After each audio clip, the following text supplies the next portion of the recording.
ਸੰਸਕਾਰ ਲੋਕ ਗੀਤ ਅਮੂਮਨ ਔਰਤਾਂ ਦੁਆਰਾ ਹੀ ਗਾਏ ਜਾਂਦੇ ਹਨ। ਔਰਤਾਂ ਆਪਣੇ ਕੋਮਲ ਕੰਠ ਰਾਹੀਂ ਸਮੂਹਕ ਰੂਪ ਵਿੱਚ ਇਹ ਗੀਤ ਗਾ ਕੇ ਸੰਸਕਾਰਾਂ ਵਿੱਚ ਜਾਨ ਫੂਕ ਦਿੰਦੀਆਂ ਹਨ। ਜੇਕਰ ਇਹ ਸੰਸਕਾਰ ਗੀਤ ਨਾ ਗਾਏ ਜਾਣ ਤਾਂ ਕੋਈ ਵੀ ਸੰਸਕਾਰ ਮਨਮੋਹਕ, ਮਨੋਰੰਜਕ, ਰੰਗ ਰੰਗੀਲਾ, ਸਾਰਥਕ, ਭਾਵਪੂਰਤ ਅਤੇ ਜੀਵੰਤ ਨਹੀਂ ਹੋ ਸਕਦਾ। ਜੇ ਕਹਿ ਲਿਆ ਜਾਵੇ ਕਿ ਲੋਕ ਗੀਤ ਸੰਸਕਾਰਾਂ ਦੇ ਸਾਹਾਂ ਸਮਾਨ ਹਨ ਤਾਂ ਸ਼ਾਇਦ ਕੋਈ ਅਤਕਥਨੀ ਨਾ ਹੋਵੇ।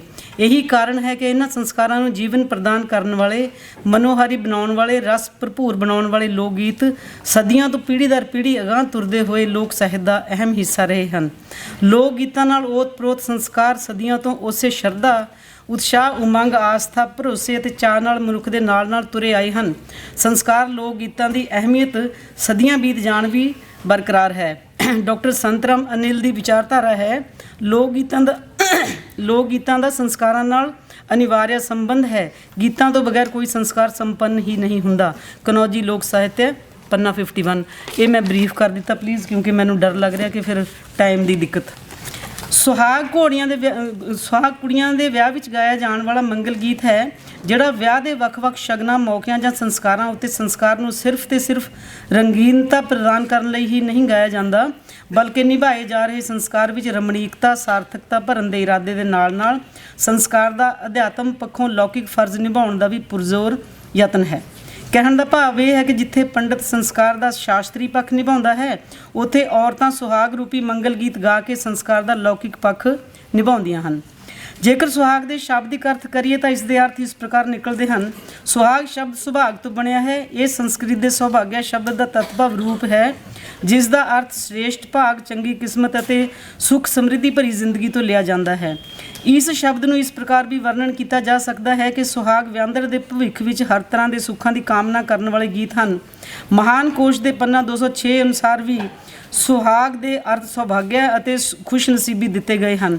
ਸੁਹਾਗਣ ਉਸ ਇਸਤਰੀ ਨੂੰ ਦੱਸਿਆ ਗਿਆ ਹੈ ਜਿਸ ਦਾ ਪਤੀ ਜਿਉਂਦਾ ਹੋਵੇ। ਇਸੇ ਤਰ੍ਹਾਂ ਸੁਹਾਗਣ ਸ਼ਬਦ ਨੂੰ ਉਸ ਇਸਤਰੀ ਦੇ ਅਰਥ ਦਿੱਤੇ ਗਏ ਹਨ ਜਿਹੜੀ ਸੌਭਾਗਿਆ ਵਾਲੀ ਜਾਂ ਸੁਭਾਗਵਤੀ ਹੋਵੇ। ਸੁਹਾਗ ਦੇ ਅਰਥ ਹਨ ਚੰਗੇ ਭਾਗ, ਸ਼ੁਭ ਭਾਗ, ਖੁਸ਼ ਨਸੀਬੀ ਅਤੇ ਮੰਗਲਮਈ ਭਵਿੱਖ ਦੀ ਕਾਮਨਾ। ਇਹ ਗੀਤ ਵਿਅੰਦੜ ਦੇ ਉਜਵਲ ਭਵਿੱਖ ਦੀ ਕਾਮਨਾ ਹਿਤ ਗਾਏ ਜਾਣ ਸਦਕਾ ਹੀ ਸੁਹਾਗ ਅਖਵਾਏ। ਸੁਹਾਗਾਂ ਦਾ ਵਿਸ਼ਾ ਖੇਤਰ ਬਹੁਤ ਵਿਸ਼ਾਲ ਹੈ, ਉਹ ਵੀ ਛੱਡਾਂਗੀ ਕਿਉਂਕਿ ਤੁਹਾਨੂੰ ਸਾਰਿਆਂ ਨੂੰ ਪਤਾ ਹੈ ਸੁਹਾਗ ਦਾ ਵਿਸ਼ਾ ਖੇਤਰ ਕਿੰਨਾ ਲੰਬਾ ਚੌੜਾ ਹੈ। ਮਾਇਆ ਸਿੰਘ ਡਿਕਸ਼ਨਰੀ 1073 ਪੇਜ ਦੇ ਉੱਤੇ ਲਿਖਦੇ ਹੈ ਕਿ ਸੁਭਾਗ ਤੋਂ ਸੁਹਾਗ ਬਣ ਕੇ ਪੰਜਾਬੀ ਲੋਕ ਗੀਤਾਂ ਵਿੱਚ ਇੱਕ ਵਿਸ਼ੇਸ਼ ਲੋਕ ਕਾਵਿ ਰੂਪ ਲਈ ਸਥਿਰ ਹੋ ਗਿਆ ਹੈ। ਮੋਟੇ ਤੌਰ 'ਤੇ ਕੁੜੀ ਦੇ ਵਿਆਹ ਉੱਪਰ ਗਾਏ ਜਾਣ ਵਾਲੇ ਗੀਤਾਂ ਨੂੰ ਸੁਹਾਗ ਦੀ ਸੰਗਿਆ ਦਿੱਤੀ ਗਈ ਹੈ। ਸੁਹਾਗ ਲੋਕ ਗੀਤਾਂ ਬਾਰੇ ਡਾਕਟਰ ਵਣਜਾਰਾ ਬੇਦੀ ਦਾ ਵਿਚਾਰ ਹੈ, ਕੁੜੀਆਂ ਦੇ ਗੀਤਾਂ ਵਿੱਚ ਕੁੜੀਆਂ ਸਿਰਫ ਸਾਫ਼ ਸ਼ਬਦਾਂ ਵਿੱਚ ਫਰਿਆਦ ਕਰਦੀਆਂ ਹਨ ਕਿ ਉਹਨਾਂ ਦਾ ਵਰ ਸੁਨੱਖਾ ਅਤੇ ਹਾਣਦਾ ਹੋਵੇ, ਘਰ ਰੱਜਿਆ ਪੁੱਜਿਆ ਅਤੇ ਭਰਿਆ ਭੁੰਨਿਆ ਹੋਵੇ, ਭੋਏ ਮਹਿਕਦੀ ਤੇ ਦੇਸ਼ ਰੰਗੀਲਾ ਹੋਵੇ ਅਤੇ ਵਿਆਹ ਦੀ ਰੁੱਤ ਰੋਮਾਂਚਕ ਤੇ ਰਸੀਲੀ ਹੋਵੇ।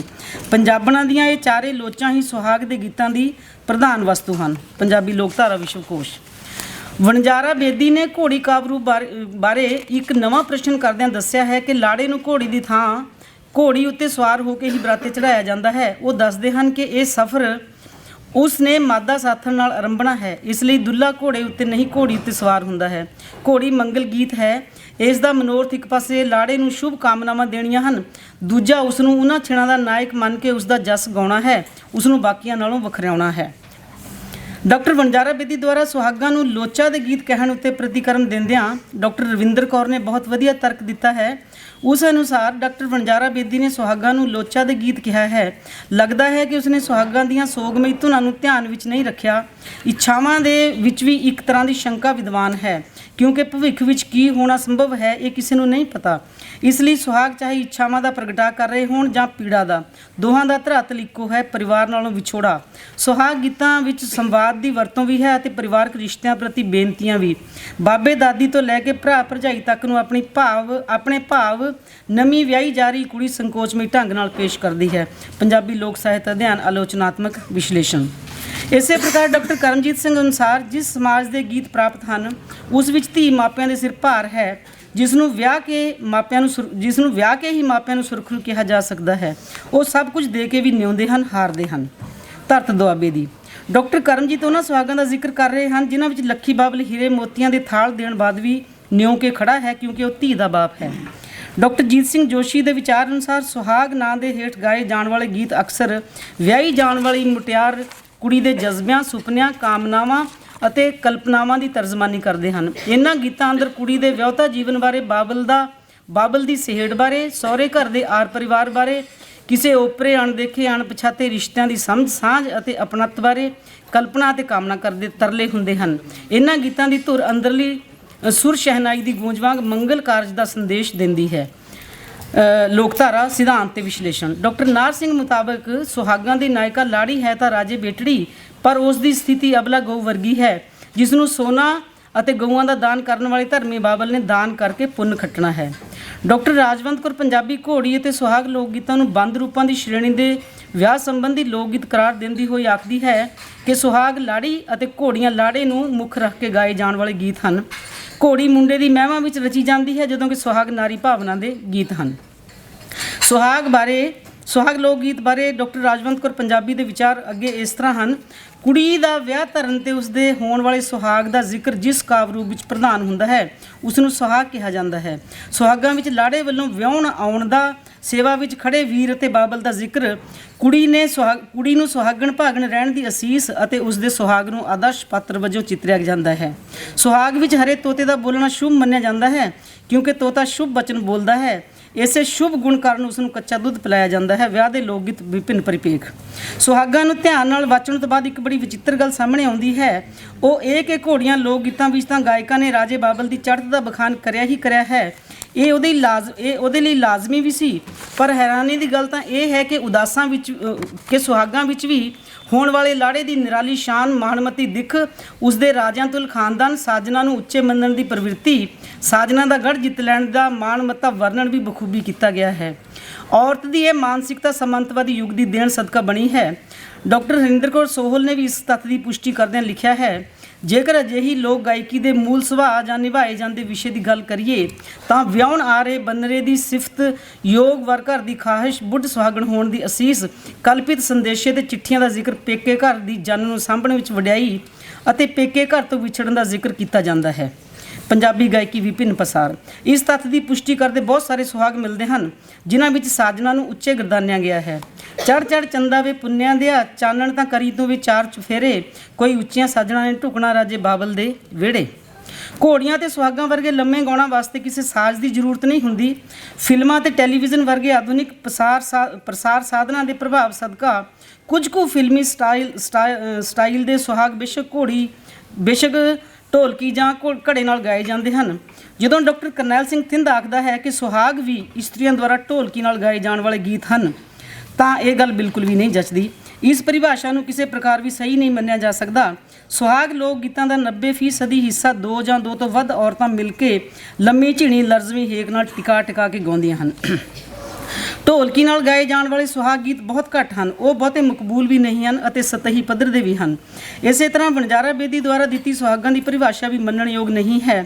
ਉਸ ਅਨੁਸਾਰ ਸੁਹਾਗ ਸ਼ਗਨਾਂ ਦੇ ਗੀਤ ਜੋ ਕੰਨਿਆਂ ਦੇ ਘਰ ਵਿਆਹ ਦੇ ਦਿਨੀ ਢੋਲਕੀ ਨਾਲ ਗਾਏ ਜਾਂਦੇ ਹਨ। ਪੰਜਾਬੀ ਲੋਕਧਾਰਾ ਵਿਸ਼ਵਕੋਸ਼। ਵਣਜਾਰਾ ਬੇਦੀ ਸ਼ਾਇਦ ਸ਼ਹਿਰੀ ਸੱਭਿਆਚਾਰ ਵਿੱਚ ਗਾਏ ਜਾਂਦੇ ਖਾਨਾ ਪੂਰਤੀ ਕਰਦੇ ਸੁਹਾਗ ਗੀਤਾਂ ਦੀ ਗੱਲ ਕਰਦੇ ਹਨ। ਸੁਹਾਗ ਸ਼ਬਦ ਦਾ ਪ੍ਰਚਲਿਤ ਅਰਥ ਹੈ ਪਤੀ।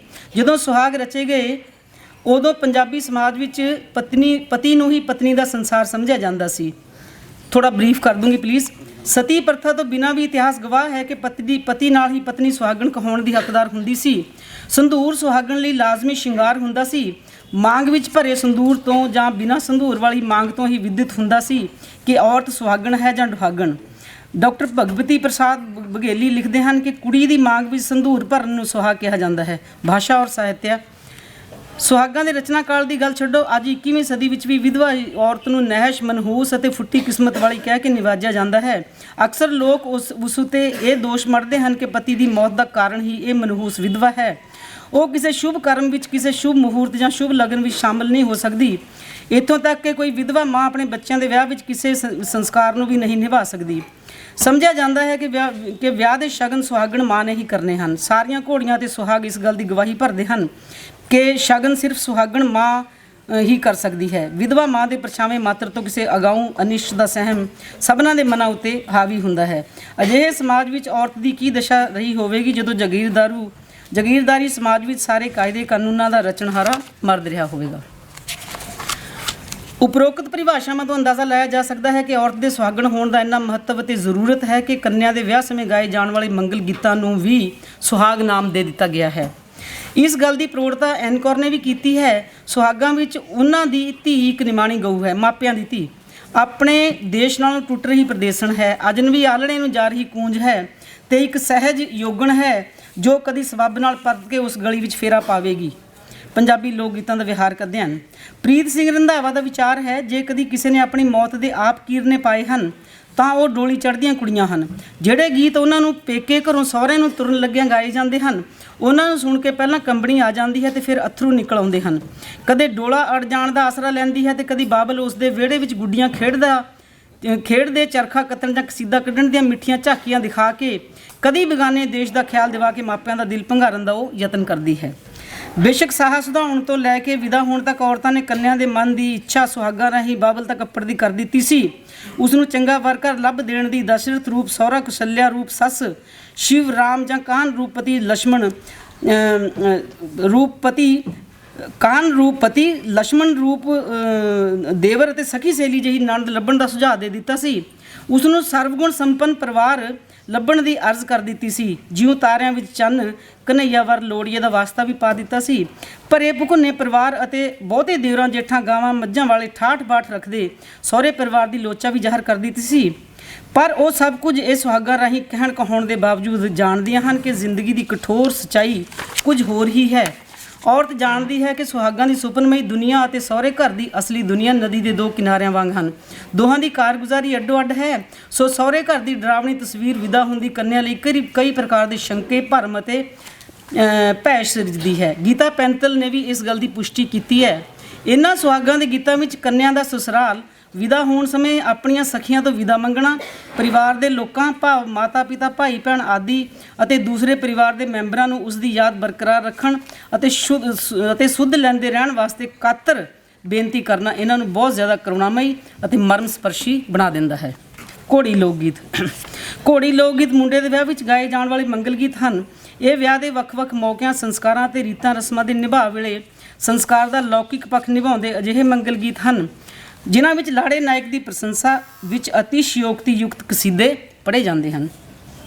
ਇਹਨਾਂ ਵਿੱਚ ਲਾੜੇ ਦੀ ਪ੍ਰਸ਼ੰਸਾ ਕਰਨ, ਉਸ ਦੇ ਖਾਨਦਾਨ ਦੀ ਕੁਲੀਨਤਾ ਦਰਸਾਉਣ, ਰਾਜੇ ਬਾਬਲ ਨੂੰ ਬਾਦਸ਼ਾਹਾਂ ਤੁਲ ਗਰਦਾਨਣ, ਲਾੜੇ ਦੀ ਘੋੜੀ ਦੀਆਂ ਸਿਫਤਾਂ ਦੇ ਪੁਲ ਬੰਨਣ, ਮਾਣਮੱਤੇ ਤਰੀਕੇ ਨਾਲ ਲੱਖਾਂ ਸਿੱਟ ਕੇ ਖਰਚ ਕੇ ਨਹੀਂ ਖਰੀਦੀ ਗਈ ਘੋੜੀ, ਸਿਹਰੇ ਕੱਪੜੇ ਖਰੀਦਣ ਦਾ ਵਰਣਨ, ਲਾੜੇ ਦੀ ਮਗਰੂਰੀ ਅਤੇ ਨਖਰਿਆਂ ਦਾ ਬਖਾਨ ਕਰਨ, ਲਾੜੇ ਵੀਰ ਨੂੰ ਰਾਜਕੁਮਾਰ ਸਿੱਧ ਕਰਨ, ਉਸ ਦੇ ਹੀਰੇ ਜਵਾਹਰ ਮੋਤੀਆਂ ਜਿਹੜੇ ਗਹਿਣੇ ਕੱਪੜੇ ਅਤੇ ਜੁੱਤੀ ਦਾ ਵਰਣਨ, ਭੈਣਾਂ ਵੱਲੋਂ ਵੀਰ ਦੀਆਂ ਬਲਾਈਆਂ ਲੈਣ ਦਾ ਜ਼ਿਕਰ, ਵੀਰੇ ਦੇ ਹੋਣ ਵਾਲੇ ਸਹੁਰਿਆਂ ਖਾਸ ਕਰ ਲਾੜੀ ਦੀਆਂ ਤਾਰੀਫਾਂ ਕਰਨ ਦੇ ਨਾਲ ਨਾਲ ਰਿਸ਼ਤੇ ਨਾਤਿਆਂ ਦੀ ਅਹਿਮੀਅਤ ਅਤੇ ਵਿਆਹ ਮੌਕੇ ਹੁਮ ਹਮਾ ਕੇ ਖੁਸ਼ੀ ਵਿੱਚ ਸ਼ਾਮਲ ਹੋਣ ਦਾ ਵਰਣਨ ਇਹਨਾਂ ਗੀਤਾਂ ਨੂੰ ਅਹਿਮ ਬਣਾ ਦਿੰਦਾ ਹੈ। ਘੋੜੀਆਂ ਗਾਉਣ ਦੀ ਪਰੰਪਰਾ ਬਹੁਤ ਪੁਰਾਣੀ ਹੈ। ਜੇਕਰ ਇਹਨਾਂ ਗੀਤਾਂ ਦੇ ਵਿਆਹ ਵਿੱਚ ਗਾਏ ਜਾਣ ਦੇ ਪੁਖਤਾ ਪ੍ਰਮਾਣ ਦੇਖਣੇ ਹੋਣ ਤਾਂ ਮੱਧਕਾਲੀਨ ਸਾਹਿਤ ਇਹਨਾਂ ਲੋਕ ਗੀਤਾਂ ਦੇ ਗਾਏ ਜਾਣ ਦੀ ਗਵਾਹੀ ਭਰਦਾ ਹੈ। ਸ਼੍ਰੀ ਗੁਰੂ ਗ੍ਰੰਥ ਸਾਹਿਬ ਵਿੱਚ ਸ਼੍ਰੀ ਗੁਰੂ ਰਾਮਦਾਸ ਜੀ ਦੁਆਰਾ ਘੋੜੀਆਂ ਸਿਰਲੇਖ ਹੇਠ ਦੋ ਸ਼ਬਦ ਮਿਲਦੇ ਹਨ। ਉਹ ਮੈਂ ਪੜ੍ਹਾਂਗੀ ਨਹੀਂ, ਟਾਈਮ ਨੂੰ ਦੇਖਦੇ ਹੋਏ, ਹੈ ਨਾ। ਇਹ ਸ਼ਬਦ ਬੇਸ਼ੱਕ ਅਧਿਆਤਮ ਦੀ ਗੱਲ ਕਰਦੇ ਹਨ। ਸ਼ਬਦਾਰਥ ਪੰਨਾ 575 ਅਨੁਸਾਰ ਇਹਨਾਂ ਸ਼ਬਦਾਂ ਵਿੱਚ ਦੇਹ ਰੂਪੀ ਘੋੜੀ ਉੱਤੇ ਚੜ੍ਹ ਕੇ ਸਾਧ ਸੰਗਤ ਦੀ ਜਨ ਲੈ ਕੇ ਸੰਸਾਰ ਦਾ ਵਿਖੜਾ ਰਸਤਾ ਕੱਟਣ ਅਤੇ ਹਰੀ ਨਾਲ ਮਿਲਾਪ ਕਰਨ ਦੀ ਗੱਲ ਕੀਤੀ ਗਈ ਹੈ। ਗੁਰੂ ਸਾਹਿਬ ਨੇ ਸੰਸਾਰੀ ਲੋਕਾਂ ਨੂੰ ਘੋੜੀ ਚੜ੍ਹ ਕੇ ਵਿਆਹੁਣ ਜਾਂਦਿਆਂ ਦੇਖ ਕੇ ਉਹਨਾਂ ਨੂੰ ਅਧਿਆਤਮਕ ਮਾਰਗ ਦੇ ਗੂੜ ਗਿਆਨ ਬਾਰੇ ਚਾਨਣਾ ਪਾਇਆ ਹੈ। ਗੁਰੂ ਸਾਹਿਬ ਵੱਲੋਂ ਰਚਿਤ ਇਹ ਸ਼ਬਦ ਸਿੱਧ ਕਰਦੇ ਹਨ ਕਿ ਉਸ ਵੇਲੇ ਘੋੜੀ ਚੜ੍ਹਨ ਅਤੇ ਘੋੜੀ ਗਾਉਣ ਦੀ ਪ੍ਰਥਾ ਪ੍ਰਚਲਿਤ ਸੀ। ਉਪਰੋਕਤ ਅਨੁਸਾਰ ਆਪ ਜੀ ਨੇ ਸਰੀਰ ਨੂੰ ਸਜੀ ਹੋਈ ਘੋੜੀ ਨਾਮ ਦੇ ਵਸੀਲੇ ਨੂੰ ਜੀਵ ਸਵੈ ਕਾਬੂ ਦੇ ਸਾਧਨਾਂ ਨੂੰ ਲਗਾਮ ਤੇ ਚਾਬੁਕ ਆਦਿ ਪ੍ਰਤੀਕਾਂ ਰਾਹੀਂ ਅਜਿਹੀ ਸਵਾਰੀ ਦੀ ਪ੍ਰਸ਼ੰਸਾ ਕੀਤੀ ਹੈ ਜਿਸ ਰਾਹੀਂ ਪ੍ਰਭੂ ਨਾਲ ਮਿਲਾਪ ਹੋ ਜਾਵੇ। ਘੋੜੀਆਂ ਲੋਕ ਗੀਤ ਦੁੱਲੇ ਰਾਜੇ ਦੀ ਰਜ ਰਜ ਕੇ ਵਡਿਆਈ ਕਰਦੇ ਹਨ। ਇੱਥੇ ਇੱਕ ਗੱਲ ਹੋਰ ਵੀ ਧਿਆਨ ਖਿੱਚਦੀ ਹੈ, ਉਹ ਇਹ ਕਿ ਜਦੋਂ ਲਾੜੇ ਦੀਆਂ ਭੈਣਾਂ ਭਰਜਾਈਆਂ ਅਤੇ ਹੋਰ ਰਿਸ਼ਤੇਦਾਰ ਔਰਤਾਂ ਹੁੱਬ ਕੇ ਬੋਲੀਆਂ ਰਾਹੀਂ ਵੀਰ ਦੀ ਸ਼ਾਹੀ ਠਾਠ ਬਾਠ ਦਾ ਵਰਣਨ ਕਰਦੀਆਂ ਹਨ ਕਿ ਛੋਲੇ ਛੋਲੇ ਛੋਲੇ ਨਹੀਂ ਅੱਜ ਮੇਰੇ ਵੀਰਨ ਦੇ ਕੌਣ ਬਰਾਬਰ ਬੋਲੇ, ਤਾਂ ਸੁਭਾਵਿਕ ਹੀ ਹੈ ਕਿ ਵੀਰ ਆਪਣੇ ਆਪ ਨੂੰ ਵਿਸ਼ੇਸ਼ ਸਮਝੇਗਾ ਹੀ ਸਮਝੇਗਾ। ਵਿਆਹ ਵਿੱਚ ਲਾੜਾ ਨਾਇਕ ਹੈ, ਨਾਇਕ ਹੀ ਨਹੀਂ ਬਾਦਸ਼ਾਹ ਹੈ। ਬਾਦਸ਼ਾਹ ਵਰਗੀ ਪੁਸ਼ਾਕ ਗਹਿਣੇ ਜੁੱਤੀ ਪਾ ਕੇ, ਉਹਦੇ ਵਾਂਗ ਹੱਥ 'ਚ ਤਲਵਾਰ ਲੈ ਕੇ, ਸਿਰ ਸਿਹਰੇ ਕਲਗੀਆਂ ਸਜਾ ਕੇ ਅਤੇ ਘੋੜੀ ਉੱਤੇ ਸਵਾਰ ਹੋ ਕੇ ਉਸਨੇ ਕਿਸੇ ਬਾਦਸ਼ਾਹ ਵਾਂਗ ਬਰਾਤ ਰੂਪੀ ਫੌਜ ਲੈ ਕੇ ਲਾੜੀ ਪ੍ਰਣਾਉਣ ਜਾਣਾ ਹੈ। ਜੇ ਗਹਿਰਾਈ ਨਾਲ ਸੋਚਿਆ ਜਾਵੇ ਤਾਂ ਉਹ ਉਸ ਦਿਨ ਬਾਦਸ਼ਾਹ ਹੀ ਤਾਂ ਹੈ।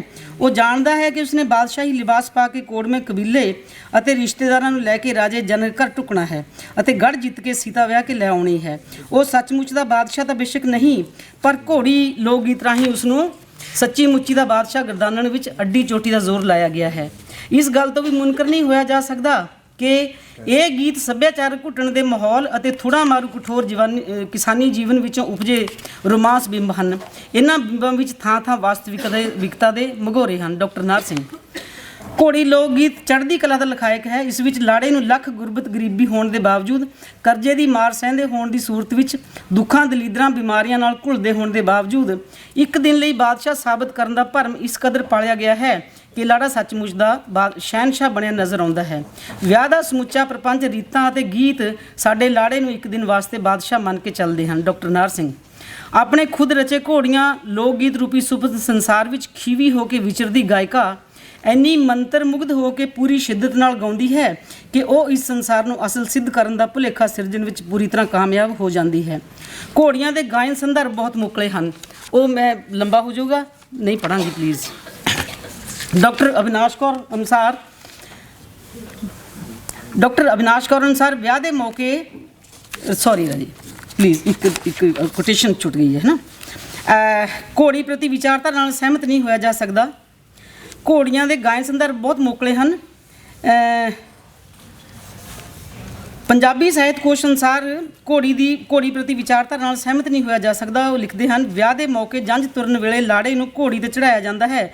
ਉਦੋਂ ਜੋ ਗੀਤ ਗਾਏ ਜਾਂਦੇ ਹਨ ਉਹਨਾਂ ਨੂੰ ਘੋੜੀ ਚੜ੍ਹਨ ਦੀ ਰਸਮ ਨਾਲ ਸੰਬੰਧਿਤ ਹੋਣ ਕਰਕੇ ਘੋੜੀਆਂ ਕਿਹਾ ਜਾਂਦਾ ਹੈ। ਸਾਹਿਤ ਕੋਸ਼ ਪੰਨਾ 402। ਘੋੜੀ ਲੋਕ ਗੀਤ ਸਿਰਫ ਲਾੜੇ ਦੇ ਘੋੜੀ ਚੜ੍ਹਨ ਸਮੇਂ ਹੀ ਨਹੀਂ ਗਾਏ ਜਾਂਦੇ, ਸਗੋਂ ਉਪਰੋਕਤ ਅਨੁਸਾਰ ਵਿਆਹ ਦੀਆਂ ਸਾਰੀਆਂ ਰੀਤਾਂ ਸਮੇਂ ਅਤੇ ਸਵਾ ਮਹੀਨਾ ਜਾਂ 21 ਦਿਨ ਪਹਿਲਾਂ ਗਾਏ ਜਾਣ ਦੀ ਪ੍ਰਥਾ ਹੈ। ਡਾਕਟਰ ਅਵਿਨਾਸ਼ ਕੌਰ ਅਨੁਸਾਰ ਵਿਆਹ ਦੇ ਮੌਕੇ ਜੰਝ ਤੁਰਨ ਵੇਲੇ ਲਾੜੇ ਨੂੰ ਘੋੜੀ ਉੱਤੇ ਚੜ੍ਹਾਇਆ ਜਾਂਦਾ ਹੈ। ਉਦੋਂ ਜੋ ਗੀਤ ਗਾਏ ਜਾਂਦੇ ਹਨ ਉਹਨਾਂ ਨੂੰ ਘੋੜੀ ਚੜ੍ਹਨ ਦੀ ਰਸਮ ਨਾਲ ਸੰਬੰਧਿਤ ਹੋਣ ਕਰਕੇ ਘੋੜੀਆਂ ਕਿਹਾ ਜਾਂਦਾ ਹੈ।